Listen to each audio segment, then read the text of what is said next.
It is an enormous honor to be here, or I wouldn't be in Washington, I'll tell you that. I avoid it like the plague.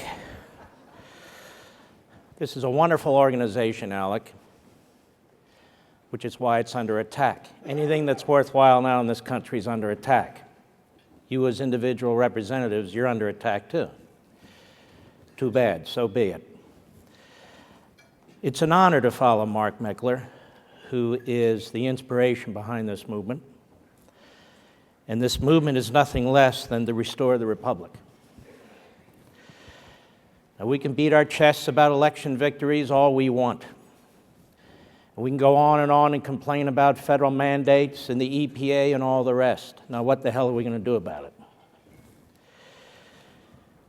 The Democrats in Congress and the President, they don't believe in America's founding principles. That's what fundamental transformation means. If you believe in America's founding principles, what are you trying to fundamentally transform? And unfortunately, the Republicans in Congress don't believe in defending them. The President dismissed last month's election because he lost it. Now he claims to represent the people who didn't vote.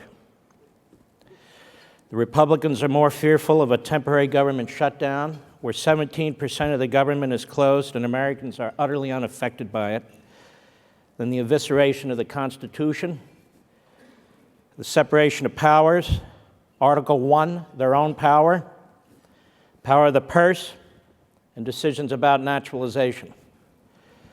Laws are rewritten and unenforced by a president. Congress confers legislative powers on departments and agencies and bureaucrats of their creation, which in turn seize further power to legislate in ways that usurp you, the states, your people.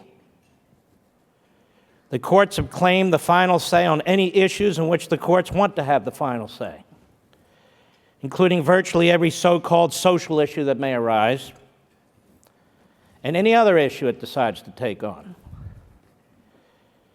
Wide-ranging decisions affecting virtually every aspect of life are being made by fewer and fewer masterminds in Washington, D.C., in an increasingly centralized federal government, using a growing army of bureaucrats, a fourth branch of government, if you will, to institute and enforce them. More and more of what the federal government does is insulated from elections.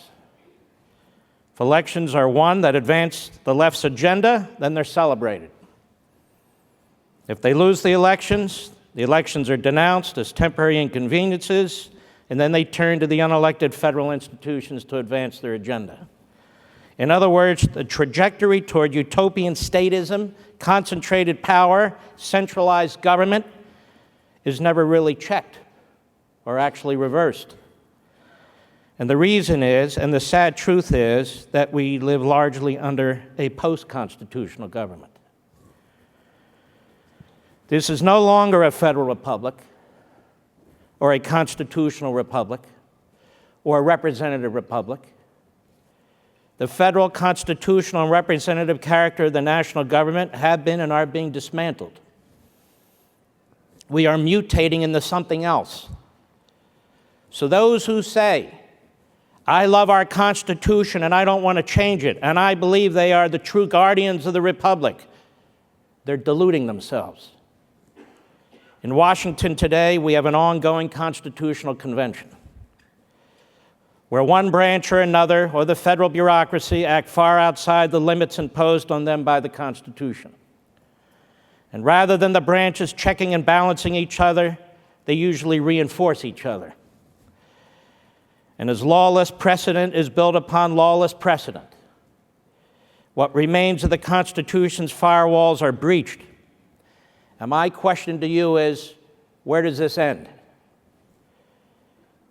Well, I'll tell you where it ends, with you. We are not without recourse. But the recourse is not in Washington, D.C. It's not in federal elections. Why the hell would the very people who've done this to us reverse course? They like what they're doing, and they're going to keep doing it unless somebody speaks out and acts against them. And that's you. There's nobody else. I said in the Liberty Amendments that I know there are those who insist that electing the right president and Congress and appointing the right justices is not only more practicable but preferable to amending the Constitution. And they will cling to a particular election or judicial decision as evidence of vibrant republicanism, diluted by short respites and interludes to escape the intellectual and practical reality of this societal transformation. I'm all for electing candidates and confirming justices who are faithful to the Constitution.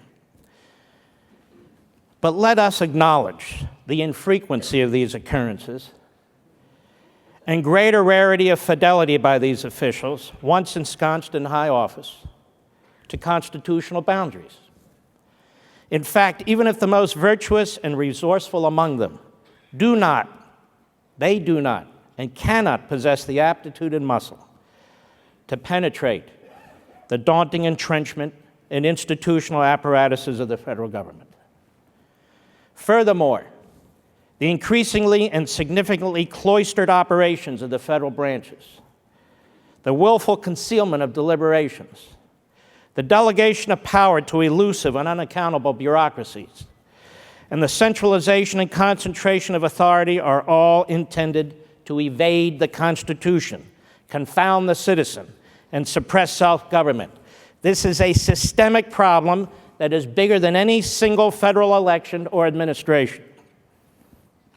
Meanwhile, the federal operating debt just passed $18 trillion and nobody gives a damn. Federal unfunded liabilities far exceed $100 trillion.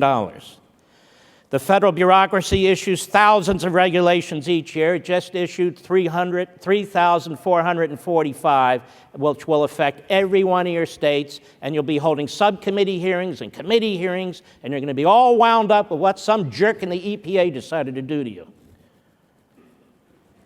And they cost in excess of $1 trillion a year.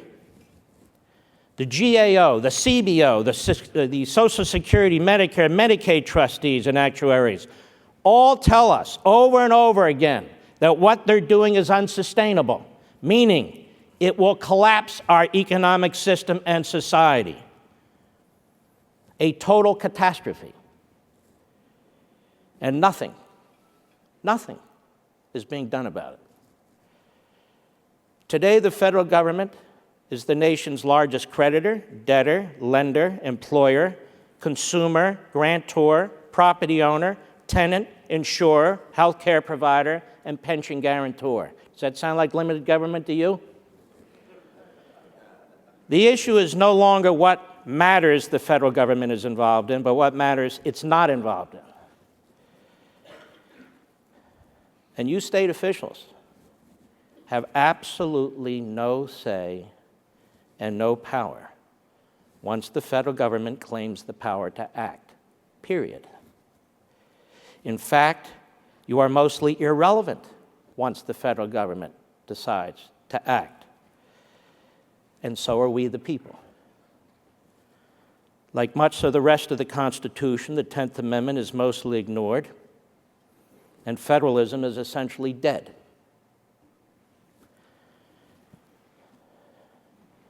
But there is recourse.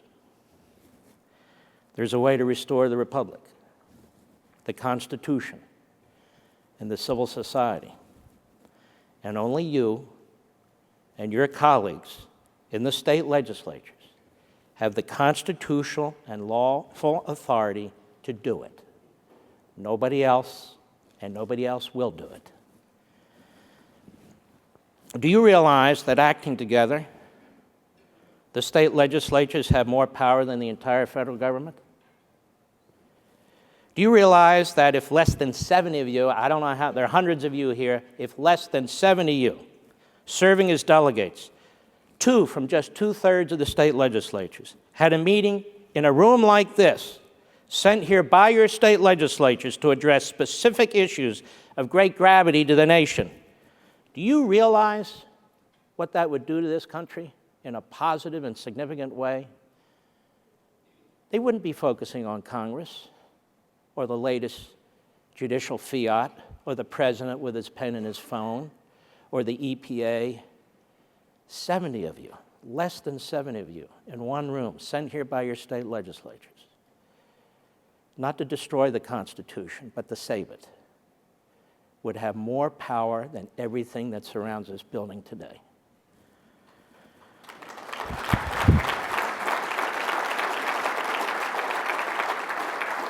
And like the framers, you don't seek power to advance your own agenda and for self-aggrandizement. You seek power to control power. George Washington could have been a dictator. He chose not to be. This country could have been very, very different. You're of that ilk. You're of that mindset. That's why you're here at ALEC today. Do you realize that you are empowered by a specific constitutional grant of authority? You, under Article 5, to save your nation from an out-of-control national government? Do you realize there can never be a runaway convention? Never, ever. It's impossible. Since 3/4 of the states must ratify whatever is proposed by the delegates sent by 2/3 of the states to a convention. Do you know what a convention is? It's a meeting. That's what it is. And all you do is you propose specific amendments, and the states consider them or reject them. Congress does this. It's done it before. Now you do it. It's your turn. That's why it's in there. The Convention of the States process is quintessential federalism. It's the purest form of representative government we have in this nation. And it bypasses the federal branches of the national government, and that was exactly the purpose. So I want you to understand that you as individuals, each of you, have a duty under the federal Constitution. You have a duty under the federal Constitution of the United States to this republic. You have a duty to save it. You have a capacity as state representatives and state senators, you alone, not your governors, not congressmen, not senators, not the president, not the courts, but you have it within yourselves. And it ought to be your number one priority when you leave here, to help restore this republic and give us our Constitution back. This grant of power was drafted not by Mark Meckler, not by Mike Farris, not by two great professors, Barnett and Adelson, but by the same framers of the Constitution that drafted the rest of it. It's drafted in Philadelphia and approved by the delegates. Article 5 is part of the Constitution that was endorsed in the Federalist Papers. It was ratified by every single state convention. And in modern times, it has been championed by such notable public figures as Dwight Eisenhower, Everett Dirksen, Milton Friedman, and numerous others. We're not some cult over here. We're the majority. We're not some extreme group, hard right group over here. We're constitutionalists. We're not some wackos over here. We embrace the American heritage. We are the ones trying to lead an effort to save what's left of this country.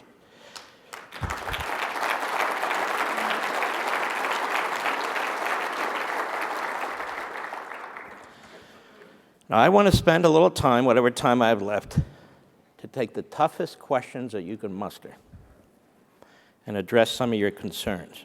But let me end with this. Most of the 11 draft amendments that I propose in my book are a reflection of the framers' intent. That is, their desire and attempt to prevent the concentration and centralization of ubiquitous power in an omnipresent national government, which is exactly what we have today. The entire structure of the Constitution is intended to prevent this occurrence. So if you ask me, what makes you think the federal government will follow amendments to the Constitution if it won't follow the Constitution today, then you don't understand this process. In my case, the answer is by giving the state legislatures the ultimate say on major federal laws, on major federal regulations, on major Supreme Court decisions, should 3/5 of the state legislatures act to override them within a 2-year period, it doesn't much matter if Washington does or doesn't. It matters that you do. The goal is to limit the entrenchment of Washington's ruling class with strict term limits for members of Congress and Supreme Court justices. Furthermore, strict spending, taxing, borrowing restraints would also be imposed on Congress. I don't have time to get into each of these, and you can read them yourselves. But I know there are other groups out there pushing one amendment for balanced budget, or we've got this idea to prevent a runaway convention. I have a suggestion. How many of you are constitutional originalists out there? How many of you believe in the intent of the Constitution as the framers intended? I assume most of you, correct?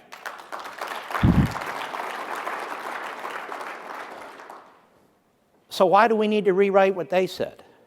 They told us what to do. They told you what to do. Why are we solely focused on a balanced budget amendment when the Supreme Court is a runaway court? Why are we solely focused on a balanced budget amendment when we have other issues that are problematic, like the entrenched ruling class in the bureaucracy? If you're going to go through the process, this process, don't be myopic in my humble opinion. Don't get caught up in one matter. This is a structural, systemic issue. We're trying to restore the Republic and save what's left of the Constitution. Yes, I'm all in favor of these budget issues, but why that and that alone? Well, because, Mark, that's how we can coalesce a group. No, I say you coalesce a group around saving the Republic. That's what you do.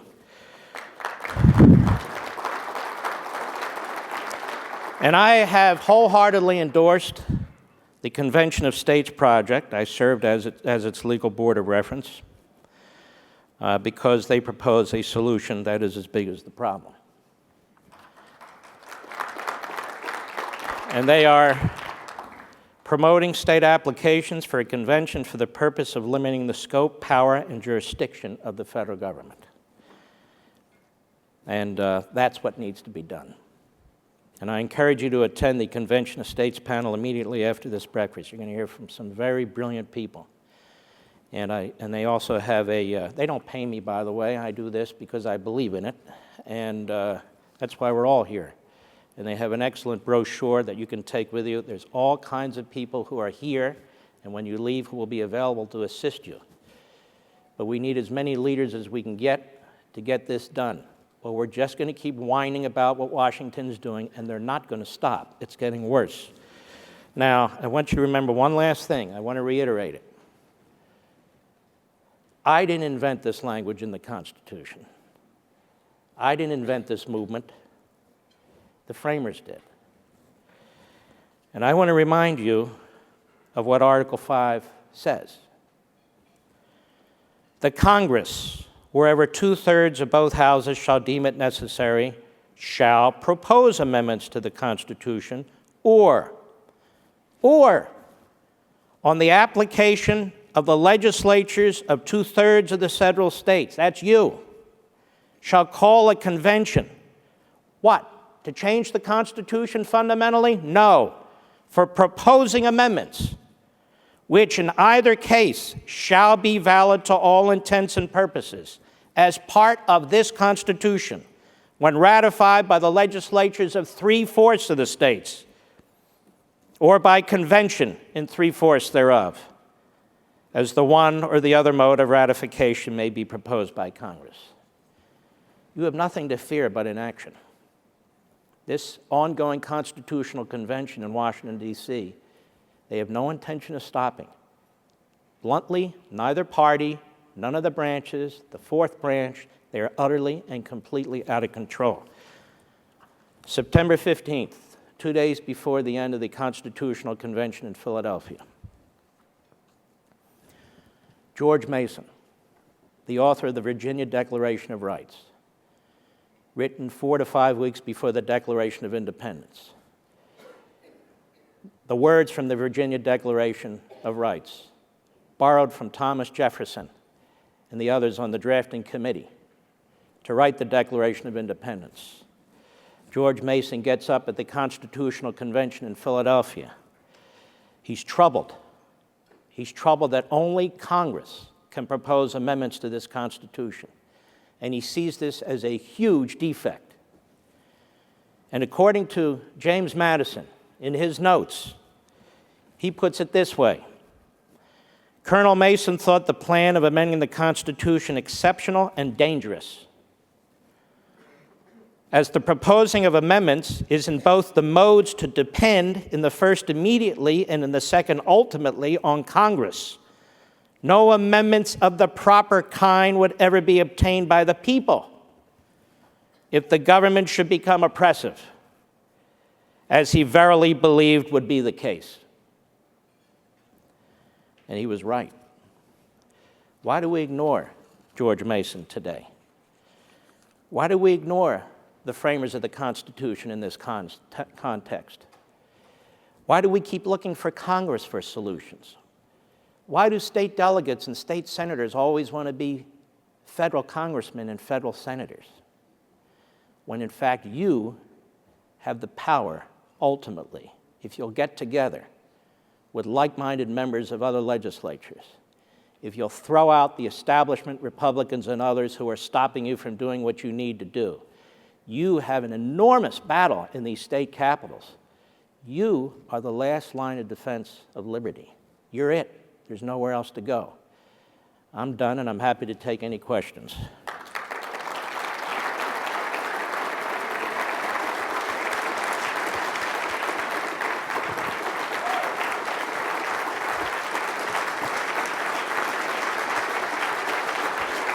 Thank you.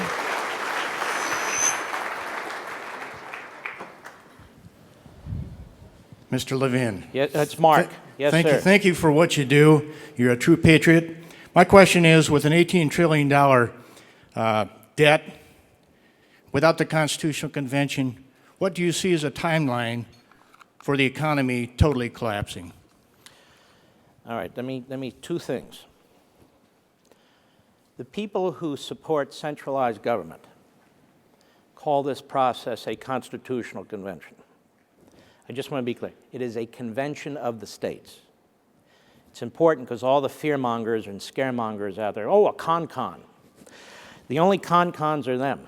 So it's convention of the states. That's number one. Number two, I don't know, but I'll tell you this. I don't even know how we're going to dig out of it if we start to dig out of it today. There's so many entrenched interests and so forth, but I suspect it has to be a gradual process if we still have time. And one of the amendments I propose in my book does, as I say in the book, borrows from Milton Friedman, among others, and begins the process of limiting the spending of the federal government to a percentage of the gross domestic product. And so if the economy shrinks, the federal government shrinks. But over time, you want to reduce the percentage the federal government can spend. Right now, it's 24, 25% to about 17.5%, 18% if possible. That will go a long way in gradually controlling how much the federal government spends. But I'm not pushing my proposed amendments. I'm just showing you what's possible.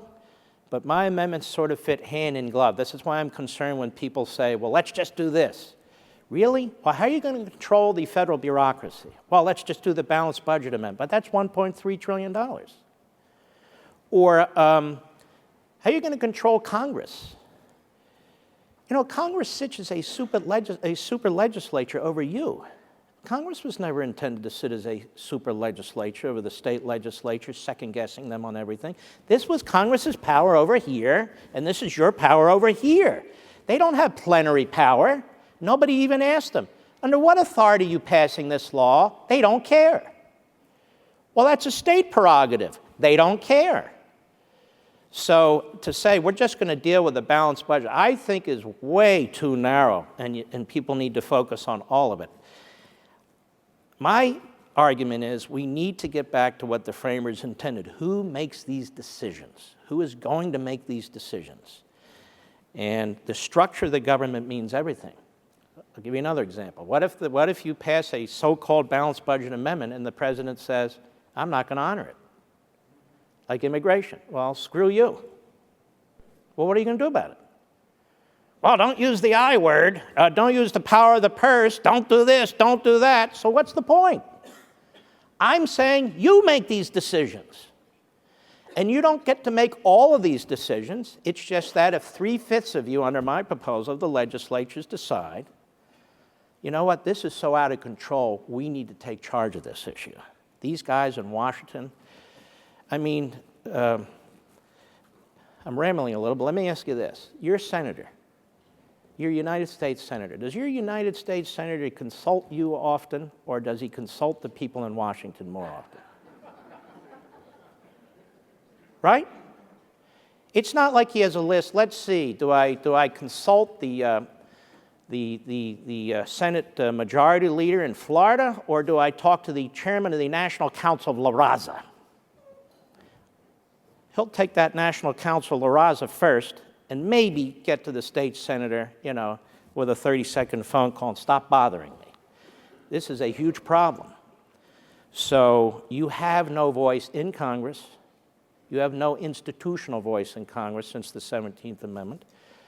You have no institutional voice in the courts. You have no institutional courts in the bureaucracy, and you don't have one in the presidency. Who represents the states? Nobody.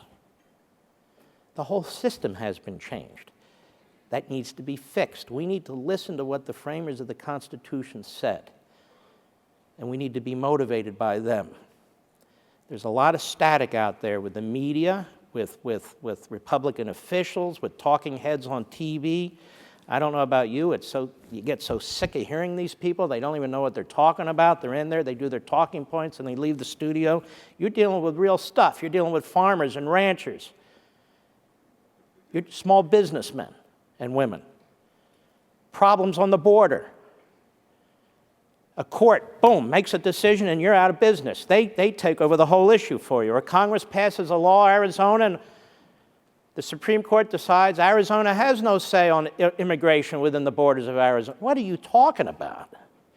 That's not what the framers said. That's not what the Constitution says. Well, that's what 5 justices said.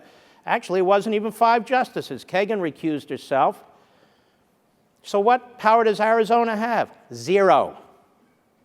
None. So take your power back. That's not a balanced budget issue. That is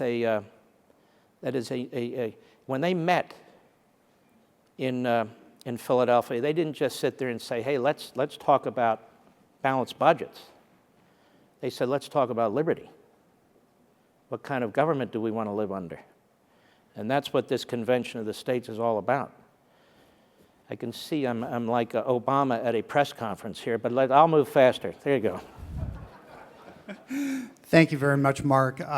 State Representative Bob Thorpe from Arizona, where we have no say in the federal government, as you just mentioned. We have there are folks in this audience and back at our state legislatures that are afraid of the con, the runaway convention. And we have a runaway federal government right now. So which one are you going to be more afraid of? A hypothesized runaway convention or an actual runaway federal government? So what I'd like you to do is instill some backbone if there's some folks here that need it. Let's do it right now. And talk a little bit about the John Birch Society. No, I'm not going to. And how and these folks are detractors and how we have to stand up to these folks. Thank you. The John Birch Society, what do they have, 14 members? Keep traveling around to the same state capital? I mean, really, you're worried about the John Birch Society? If you're worried about the John Birch Society, let me suggest you shouldn't be here. That's just the thought. Do I worry about the John Birch Society? No. Or any other society for that matter. I would like somebody to stand up and give me an example of how it is even conceivable for there to be a runaway convention of the states where an amendment is adopted by 3/4 of the legislatures, that somehow all of you are bamboozled. You're so stupid. You can't figure out what to vote for, what to vote against. Only Congress can propose amendments, you see, because these are smart, noble, virtuous people, and they would never run away with anything. But you lowly state delegates and state senators, you're just too stupid to figure this stuff out. So you'll go to this convention, you'll destroy the Constitution, you'll propose it to your fellow state delegates in 3/4 of the states. They're going to say, brilliant, and they're going to vote for it too. Now, how many people believe that's going to happen? So ignore these idiots going on and on and on about fear-mongering and so forth and so on.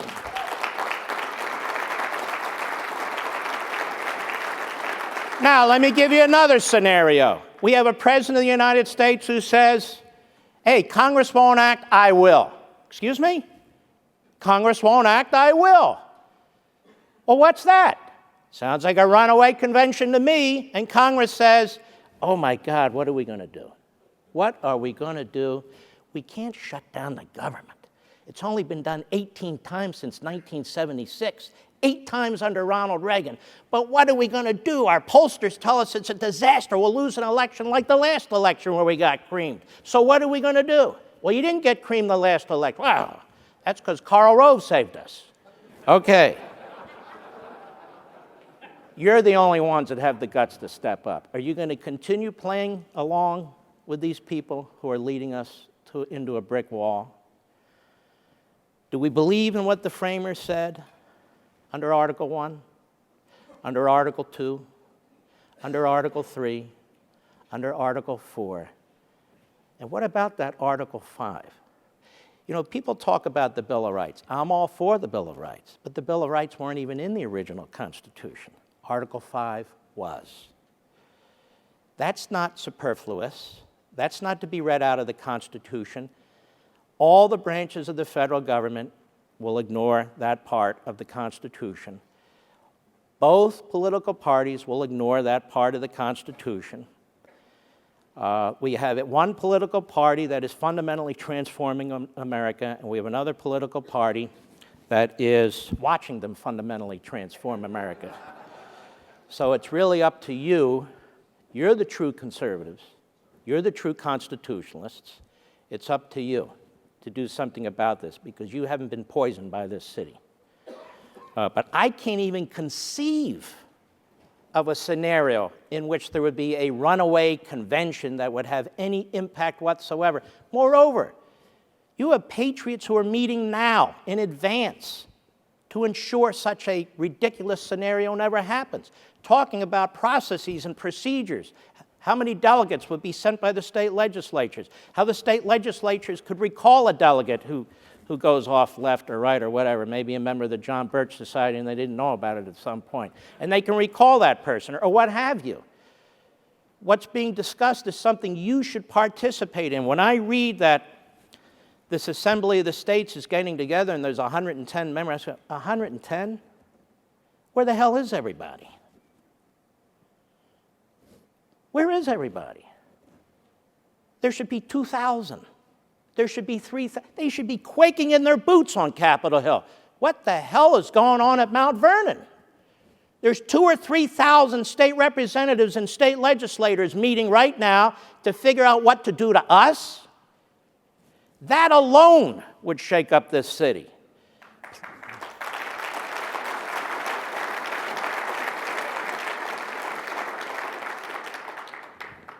Next question. We're out of time. Well, I'll tell you what. We have a panel going on that will be even more enlightening than this, more bracing than this.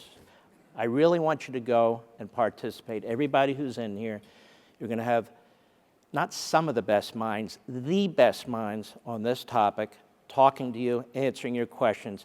It is really the second half of what I'm doing here, so I would strongly encourage you to do it. Will you do it? Yes. Promise? God bless you. Thank you.